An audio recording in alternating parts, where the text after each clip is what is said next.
चिड़ावा का जो चर्चित मामला कहा जा सकता है, चिड़ावा में जो जिस प्रकार का माहौल बना हुआ है, उसके बाद लगातार प्रतिक्रिया भी आप लोगों की देख रहे हैं। मामला सब आप दोनों के संज्ञान में भी है। क्या लगता है जो पूरा मामला हुआ है, संक्षिप्त रूप में मैं आपकी प्रतिक्रिया दोनों की पहली जानना चाहूँगा, फिर इसको विस्तारित तरीके से इस पर चर्चा करेंगे। पहले राजेंद्र जी, क्या लगता है आपको? आपने एक लेख भी लिखा है, कहीं न कहीं उसकी चर्चा भी काफ़ी हो रही है, क्या कहेंगे आप पूरे मामले को लेकर? देखिए, ऐसा है कि मैंने मेरे लेख में लिखा है कि ये एक तरह से लव जिहाद का संस्करण रूप है, क्योंकि आपने देखा कि जिस तरह से ये एक विशेष समुदाय के लोग सनातन धर्म और हिंदू धर्म को नष्ट करने, उसकी संस्कृति को नष्ट करने के लिए अब हिंदू धर्म की महिलाओं को बरगला कर धर्मांतरण कर रहे हैं, उसका ये एक समझिए कि एक तरह से एक रिफाइंड रूप है जो कि आप चिड़ाव में आपको देखने को मिला है। और दरअसल में क्या है, कहीं ना कहीं मैं ये मान रहा हूं कि इसके तार दशा जी ये एक रैकेट है। मैं ये मानता हूं कि रैकेट है, अकेला वो नहीं कर सकता, ये पूरा का पूरा रैकेट है। और ये रैकेट के बारे में पुलिस को इसके बारे में पूरी सच्चाई जाननी चाहिए और इस रैकेट का पर्दाफाश करना चाहिए, क्योंकि आपको पता है कि शिवनगरी तो बड़ी तहवीज वाली नगरी रही है। यहाँ पंडित गणेश नारायण जी जैसे महान संतों की तपोभूमि रही है। यदि ऐसी नगरी में यदि ऐसे इन्होंने कांड होते हैं तो ये शिवनगरी के लिए शर्मसार करने वाली घटना। राजेंद्र जी, कहीं न कहीं जो जांच अभी तक हुई है, क्या आपको लगता है कि वो जांच सही दिशा में है? देखिए, मेरे को नहीं लगता कि जांच सही दिशा में है, क्योंकि अभी तक जैसे मैंने पुलिस जो सीआई साहब हैं उनका मैंने देखा था, वो कह रहे हैं कि सुल्ताना से आएंगे, वो करेंगे। और मैं ये कह रहा हूँ कि जब उसको आरोपी को पकड़ लिया है तो उसकी जो आईफोन है उसकी पूर्ण रूप से जांच होनी चाहिए। साइबर क्राइम में उसको भेजा जाना चाहिए कि ये फोटो कहाँ भेजी गई हैं। और दूसरे मैं ये कहूँगा डसा जी कि एक बात और भी है कि कहीं युवतियां या अपने समाज की लड़कियां ब्लैकमेल का तो शिकार नहीं हुई हैं, इसके ऊपर भी पुलिस को जांच करनी चाहिए, मेरा मानना है।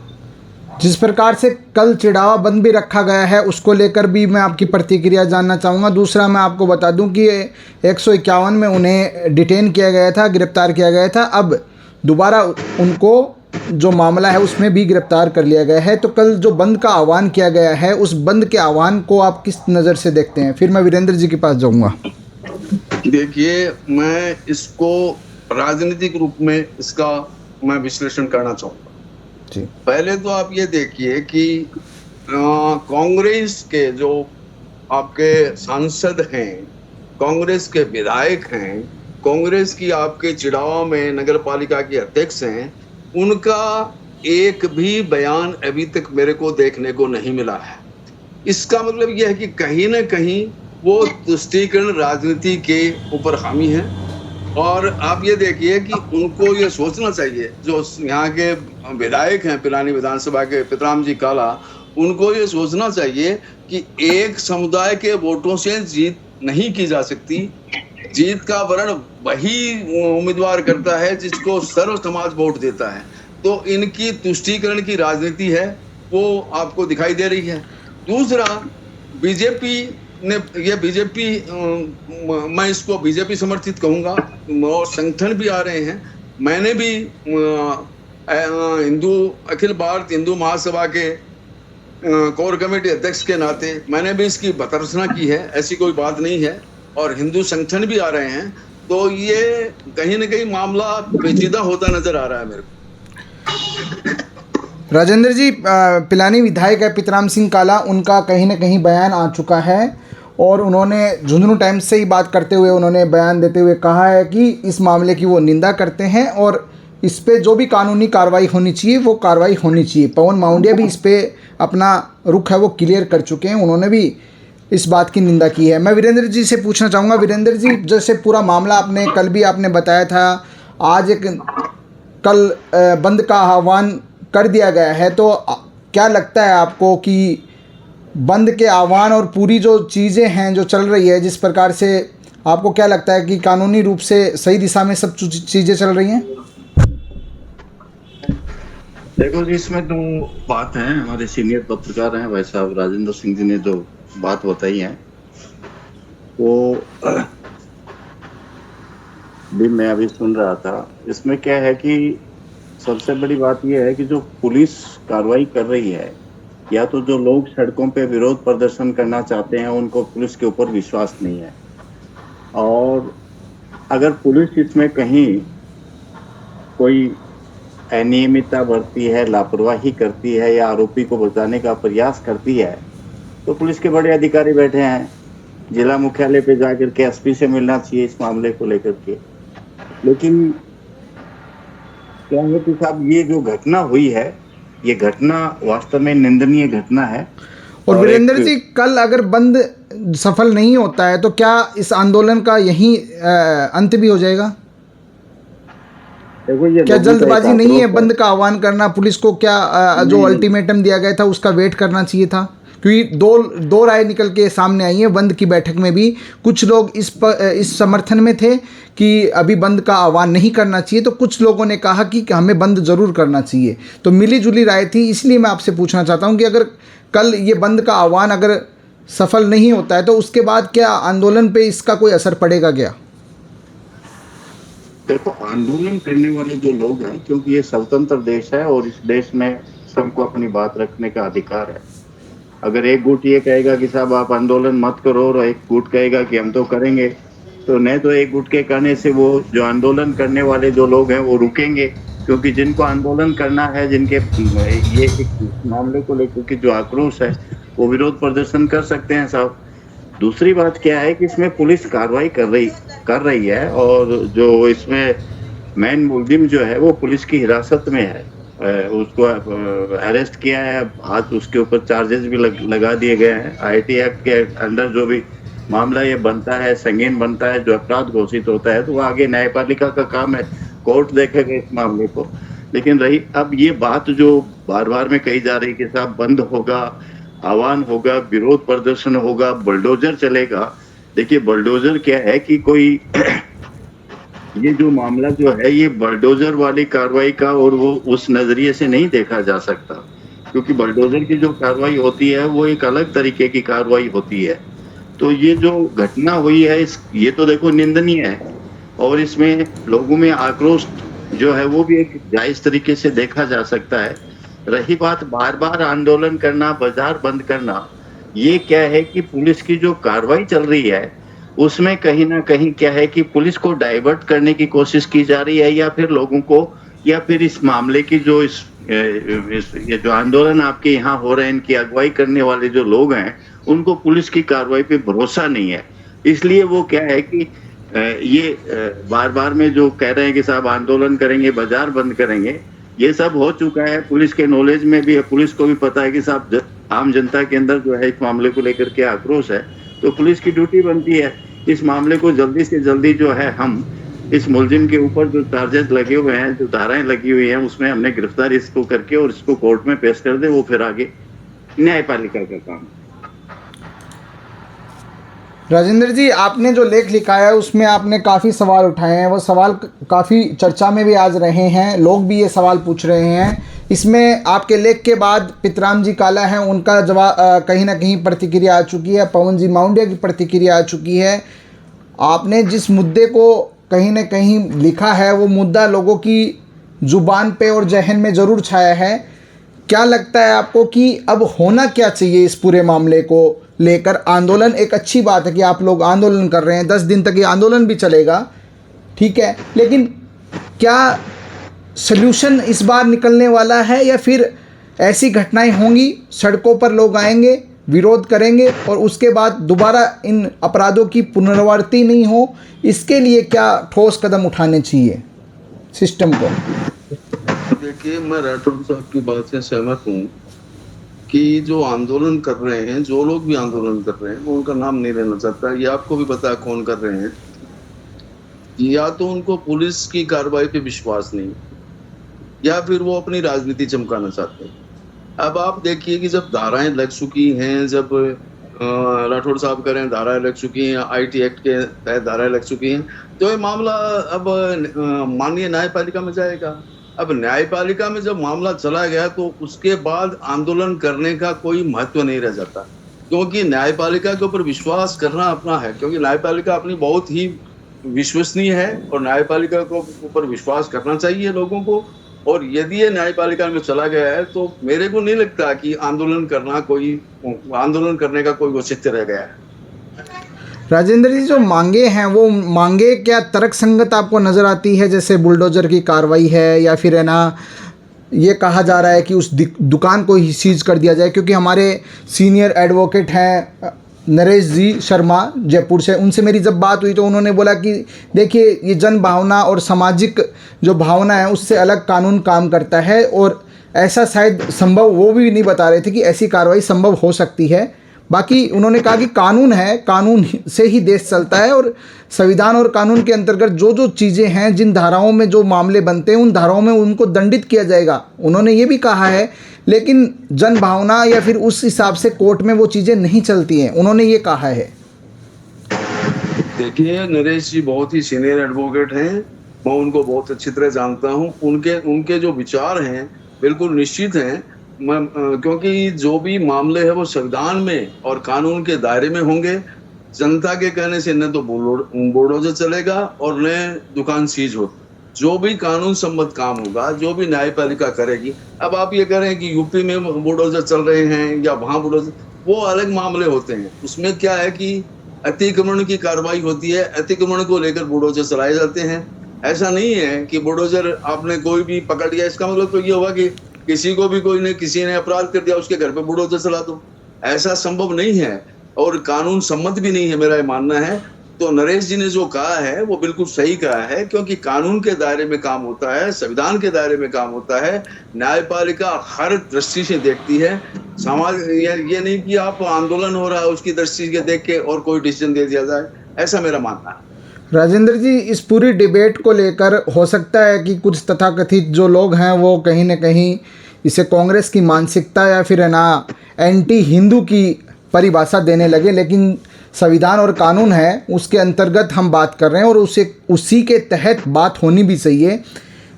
राजेंद्र जी, मेरा आपसे एक सवाल और है, फिर मैं वीरेंद्र जी के पास भी जाऊंगा। पूरे जो मामले को लेकर जिस प्रकार से आपने घटनाक्रम देखा है, जिस प्रकार से नारेबाजी आपने देखी है, जिस प्रकार से सड़कों पे आपने इस आंदोलन की रूपरेखा देखी है, आपको नहीं लग रहा कि इस आंदोलन में धीरे धीरे लोग जुड़ने के बजाय कम लोग हो रहे हैं? देखिए, दरअसल में क्या है कि ये घटना बड़ी निंदनीय है, इसमें तो कोई दो राय नहीं है, और लोगों में आक्रोश भी, इसमें भी कोई संदेह नहीं है, क्योंकि ये जो घटना है ये किसी भी दृष्टि से उसको उचित नहीं ठहराया जा सकता। रही आंदोलन की बात, तो आंदोलन तो आप ये देखिए, कहीं भी आंदोलन होता है, कहीं भी आप देख लीजिए, कोई भी आंदोलन होता है तो एक बार वो उफान के ऊपर आता है। उसके बाद लोगों को जब पता लग जाता है, अभी ठीक है पुलिस कार्रवाई कर रही है, पुलिस की कार्रवाई के बाद न्यायपालिका में जाएगा, न्यायपालिका डिसीजन देगी, तो उसके बाद आंदोलन का मेरे ख्याल से कोई औचित्य नहीं रह जाता। राजेंद्र जी, इसमें बात यह है कि घटना काफ़ी निंदनीय है, लेकिन उसका उदाहरण, ताकि लोगों में एक संदेश जाए कि ऐसा करने वाला व्यक्ति उस उदाहरण को याद करके उस चीज़ों में नहीं जाए, उसके लिए कोई उदाहरण तो पेश करना होगा। उसके लिए क्या रूपरेखा ऐसी बनानी होगी जिसके तहत कम से कम एक उदाहरण पेश हो कि ऐसी घटना कम से कम हमारे ज़िले में तो नहीं हो, क्योंकि हमारे ज़िले में हमने कभी भी ऐसा नहीं सोचा था कि ऐसी घटना हो सकती है। देखिए, मैंने पहले भी कहा है और अब भी मैं कह रहा हूँ, ये अकेले उस जो आरोपी है अकेला ये काम नहीं कर सकता। राजेंद्र जी, आपकी बात सही है, आपने सही मांग उठाई है, लेकिन ये मांग जो आप कर रहे हैं, जो हम ये चर्चा कर रहे हैं, ये मांग पत्र में नहीं है। वहाँ पर बुलडोजर की बात है, वहाँ पर और चीज़ों की बात हो रही है। मैं ये कह रहा हूँ कि नहीं। इसके तार केवल आप एक दुकान से नहीं जोड़ कर दे सकते, आपको पूरी जो फिल्म है उसको भी समझने की ज़रूरत है। देखिए, बुलडोजर की कार्रवाई, मैंने पहले भी कहा था, बुलडोजर की कार्रवाई कानून सम्मत नहीं है, कानून अपना काम करेगा।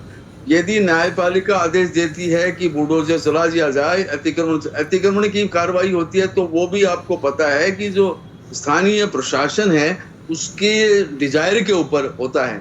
उसके डिजायर के ऊपर न्यायपालिका ये कहती है कि इसका अतिक्रमण है, इसको अतिक्रमण को तोड़ा जाए। बिना न्यायपालिका के आदेश के बिना कोई भी बुलडोजर मेरे ख्याल से संभव नहीं है। यूपी में भी ऐसा हो रहा है, तो जो भी हो रही है वो न्यायपालिका के वजह से ही हो रहे हैं। अब आप ये देख रहे हैं कि जो अतिक्रमण टूट रहे हैं, सुल्ताना में जो अतिक्रमण हो रहे हैं वो टूट रहे हैं, तो ये न्यायपालिका की वजह से हो रहा है। न्यायपालिका यदि आदेश देगी तो टूट जाएगा, कोई दिक्कत नहीं है उसमें। लेकिन आज कोई ये कह दे कि साहब बुलडोजर चला के इसको तोड़ दिया जाए, तो ये कभी संभव नहीं है। आज मैं कह दूं साहब इसका तो बुलडोजर चला के तोड़ दिया जाए, तो ये कोई बात मानने वाली बात नहीं है, क्योंकि कानून अपना काम करेगा, संविधान अपना काम करेगा, न्यायपालिका अपना काम करेगी। न्यायपालिका के ऊपर विश्वास है अपने को। अपनी न्यायपालिका बड़ी ही वो ये देखिए कि सेंसिटिव भी है इस मामले को लेकर। ऐसी बात नहीं है कि आपके कहने से बुलडोजर किसी के ऊपर चला दिया जाए। वीरेंद्र जी, क्या जो मांगे हैं उन मांगों के अलग ये मांग नहीं उठनी चाहिए कि इसका उदाहरण आखिर समाज में किस प्रकार से पेश किया जाए? सरकार को, सिस्टम को बैठ के तय करना चाहिए कि इसकी पूरी निष्पक्ष जांच हो, इसके पीछे जो जो लोग हैं उनके चेहरे बेनकाब हों, और आखिर इस वीडियो बनाने के पीछे कारण क्या रहे उन कारणों का भी खुलासा होना चाहिए। केवल सज़ा दिलाना ही मकसद नहीं होना चाहिए।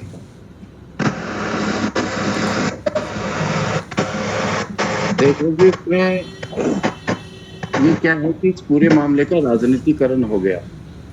राजनीतिकरण होने से क्या है कि पुलिस की जो कार्रवाई है वो भी बार बार में डाइवर्ट हो रही है, और पुलिस को क्या है कि हर एंगल से जो विरोध प्रदर्शन करने वाले लोग हैं उन पे भी ध्यान रखना पड़ता है। जो पुलिस का मूवमेंट है उसके ऊपर भी वो कार्रवाई कर रही है। पुलिस उस सिस्टम के ऊपर भी कार्रवाई कर रही है कि कहाँ से ये सब एक ये मामला जो है शुरू हुआ है।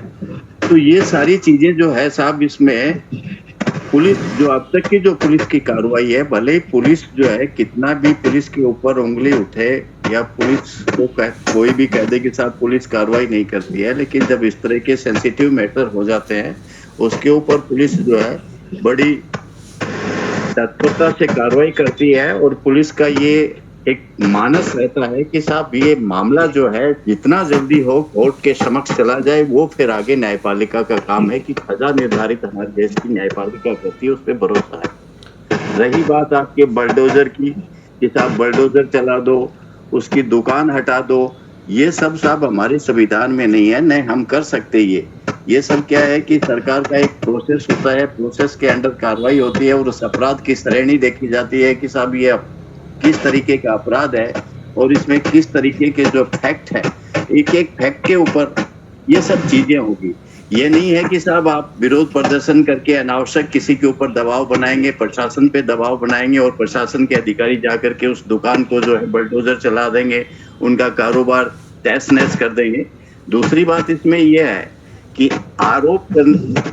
अपराध करने वाला जो आदमी है वो एक हो सकता है, 10 हो सकता है, 20 हो सकता है, लेकिन ये नहीं है कि आप पूरे समाज को उसके प्रति घर्षित करके रख दें। क्योंकि 500 लोगों ने तो उस लड़के को ये कहा नहीं था कि भैया तो ये इस तरह के का काम किया कर। हो सकता है कि वो 5 लोगों से मिला होगा, 10 लोगों से मिला होगा। तो ये क्या है कि एक समुदाय विशेष से होने का कारण पूरे समुदाय को टारगेट करने के लिए लोग निकल पड़े, हिंदुत्व की भाषा बोलने लगे। अच्छी बात है साहब, हम हिंदू हैं और हमारा कर्तव्य बनता है कि साहब हम संगठित होकर के हिंदुओं के प्रति जो है कहीं भी कोई इस तरह की वारदात नहीं हो, उसके लिए हम संगठित रहें और उसके खिलाफ आवाज उठाएं।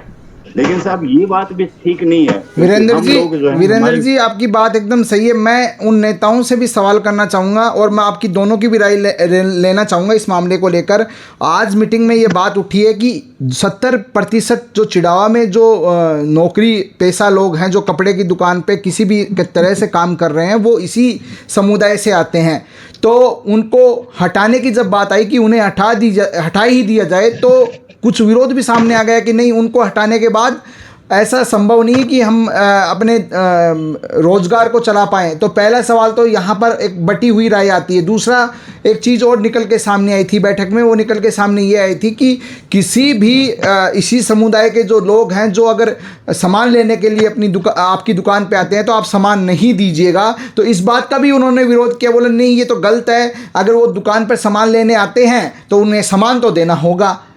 ठीक है, तीसरी बात ये आई, उन नेताओं ने ये क्यों नहीं कहा कि हम इनके वोटों का बहिष्कार करते हैं, कि इनका वोट हमें नहीं चाहिए, वो और चीज़ों का बहिष्कार करवा रहे हैं। तो क्या ये राजनीतिक स्टंट नहीं है उनका? मैं दोनों की राय जानना चाहूँगा कि जनता को क्या बेवकूफ़ समझ रखा है क्या? आप अपने वोटों के लिए तो नहीं कहेंगे कि हमें इनके वोट नहीं चाहिए? देखिए, विरोध प्रदर्शन करने वाले जो है 400 लोग होते हैं, 500 होते हैं, 1000 होते हैं, 2000 होते हैं। उसमें जो लोग शामिल होते हैं विरोध प्रदर्शन में, वो एक जन भावना होती है कि यार किसी के साथ में ये गलत हुआ है और उसको जो है उसकी सजा मिलनी चाहिए। ये हमारा एक जन आक्रोश होता है और हम इसको क्या है कि अलग अलग रूप में देख सकते हैं। लेकिन साहब 2000 आदमी अगर इकट्ठे होते हैं तो उसमें अगर कोई राजनीतिक किसी आदमी की एंट्री हो जाती है तो उसमें तो वो तो राजनीति करने वाले लोगों को ही उस भीड़ को दिखा करके फायदा होता है। बाकी 2000 आदमियों को क्या बेनिफिट होता है? वो तो ठीक है, एक भीड़ का हिस्सा बन जाते हैं और चले जाते हैं लोग। तो आपके चिड़ावा के अंदर जो ये वारदात हुई है, ये इस मामले के अंदर पुलिस कार्रवाई कर रही है।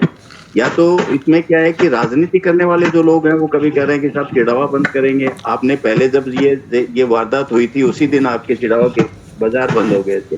दूसरे दिन लोगों में आक्रोश दिखा, लोगों ने प्रतिक्रियाएं दी।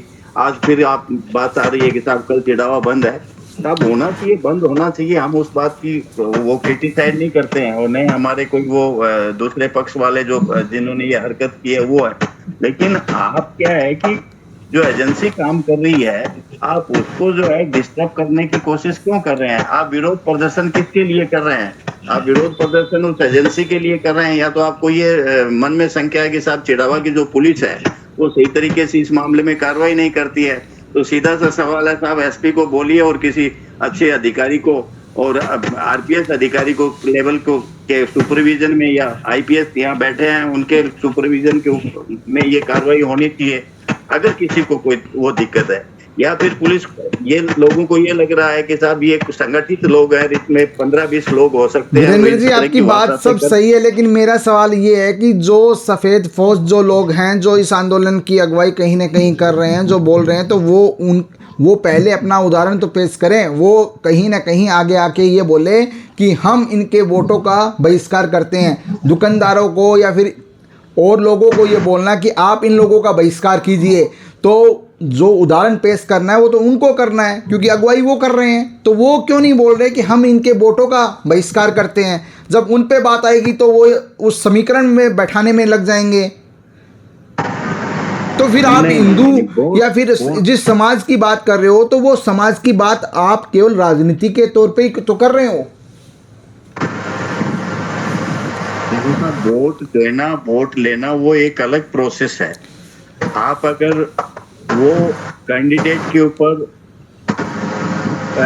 वो स्थिति जो है कैंडिडेट पे दारोमदार होती है कि साहब ये कैंडिडेट जो है समाज के कितने लोगों पे अपना प्रभाव रखता है। तो ये तो हो नहीं सकता कि साहब आप एक धड़े से जो है चुनाव जीत जाएंगे। अगर आप जनप्रतिनिधि हैं तो आपको सभी लोगों को साथ लेकर के, और एक अच्छे राजनेता हैं तो मेरा तो मानना यह है कि आप सबको साथ लेकर के इसमें चुनाव लड़ेंगे तो उसमें जाति पाति नहीं देखी जाती, उसमें तो सारे समाज के लोग ही साथ होने चाहिए। और उसके बावजूद भी अगर कोई इस तरह की बात सोचता है कि साहब हमें तो जो है माइनॉरिटी के लोगों के वोट नहीं चाहिए, तो वो देखो साहब उनका नजरिया जरूर अलग हो सकता है। लेकिन बहुत से माइनॉरिटी के लोग हैं, वो सत्ता पक्ष जो राजस्थान में भारतीय जनता पार्टी की सरकार है, तो इस सरकार से बहुत से लोग जुड़े हुए हैं, मुसलमान बंधु भी जुड़े हुए हैं। और ये तो दिल्ली से लेकर के और पूरे जो आपके हमारे राजस्थान में आप देख सकते हैं काफी माइनॉरिटी के लोग हैं जो भारतीय जनता पार्टी से जुड़े हुए हैं। तो ये तो क्या है कि कुछ लोग अपने निजी स्वार्थ के लिए इस तरह का जो है एक समाज के अंदर जो है एक धार्मिक प्रचार करते हैं ताकि समाज के अंदर उस बात को लेकर के आक्रोश बना रहे और उनको सीधा जो है उसका फायदा होगा। राजेंद्र जी, लास्ट सवाल मेरा आपसे है। जो मैंने वीरेंद्र जी की प्रतिक्रिया ली है उसी पर मैं आपकी प्रतिक्रिया जानना चाहूँगा। आंदोलन को लेकर जैसी भी बातें चल रही हैं वो बातें एक अलग बात है, लेकिन जो उदाहरण पेश करना चाहिए, जो अगुवाई कर रहे हैं उनको कम से कम उदाहरण तो पेश करना चाहिए। उन्हें आगे आगे कहना चाहिए कि हमें भी अब वोट नहीं चाहिए। क्या कहेंगे आप? पहली बात तो मैं राठौर जी की बात से सहमत हूँ मेरा पहला प्रश्न ये है कि ये आंदोलन किसके लिए हो रहा है? ये आंदोलन पुलिस कार्रवाई के अगेंस्ट हो रहा है या उस आरोपी, क्योंकि आरोपी तो गिरफ्तार हो चुका है। अब ये आंदोलन पुलिस कार्रवाई के अगेंस्ट हो रहा है, तो इसका मतलब पुलिस के ऊपर इनको विश्वास नहीं है। दूसरी बात ये है कि ये हाई प्रोफाइल हो गया है, ये जयपुर तक इसकी गूंज है, पुलिस इसको दबा नहीं सकती, मैं आपको बता दूं। और दूसरी बात यह है कि यदि राठौड़ जी ठीक कर रहे हैं, यदि आपको लगता है कि यहाँ के जो पुलिस अधिकारी हैं उनके ऊपर विश्वास नहीं है, तो आगे झुंझुनू मुख्यालय के ऊपर एसपी साहब बैठे हैं, उसके ऊपर आईजी बैठे हैं, डीआईजी बैठे हैं, मुख्यमंत्री बैठे हैं, उनसे आप बात कीजिए, क्योंकि हाई प्रोफाइल हो चुका है, ये मामला दब नहीं सकता। अब दूसरी बात यह है कि जो भी इसकी अगुवाई कर रहे हैं आंदोलन की, मैं आपकी बात से सहमत हूँ। यदि ये कह दें, सार्वजनिक रूप से घोषणा कर दें कि आज ये करें कि इस दुकान से सामान मत लो, इस दुकान से सामान मत लो, उनको सार्वजनिक रूप से घोषणा करनी चाहिए कि हमें आपके वोट नहीं चाहिए, यदि मैं चुनावों में खड़ा होता हूं तो आप मेरे को वोट मत दें। तो तब मैं मानता हूं कि ये आदर्श हैं और ये बिल्कुल हिंदूवादी हैं और हिंदुत्व के रक्षक हैं, मेरा मान। राजेंद्र जी और वीरेंद्र जी, आप दोनों का बहुत बहुत धन्यवाद। और इस मुद्दे को लेकर कल क्या पूरी रूपरेखा रहती है, किस प्रकार से कल का माहौल होता है, उस पर भी हम बात करेंगे। कल भी हम अंदर की खबर ही निकाल के लेके आएंगे, क्योंकि जो दिख रहा है कहीं न कहीं वो है नहीं, और जो है वो दिख नहीं रहा है। इसी सवालों के साथ हम विदा लेते हैं और हमारे दोनों गेस्ट हमारे साथ जुड़े हैं, राजेंद्र जी और वीरेंद्र जी, आप लोगों का बहुत बहुत धन्यवाद। आपने काफ़ी बेबाकी से अपनी बातों को रखा है और मुझे उम्मीद है कि आपको सोशल मीडिया पर काफ़ी ट्रोल भी किया जाएगा, क्योंकि सच बोलने वालों को ट्रोल ज़रूर किया जाता है। कहीं ना कहीं बात कड़वी ज़रूर लग सकती है, लेकिन सच्चाई जो है उसको कहीं ना कहीं बोलना पड़ेगा, और हम नहीं बोलेंगे तो फिर बोलेगा कौन। धन्यवाद आप दोनों का सर।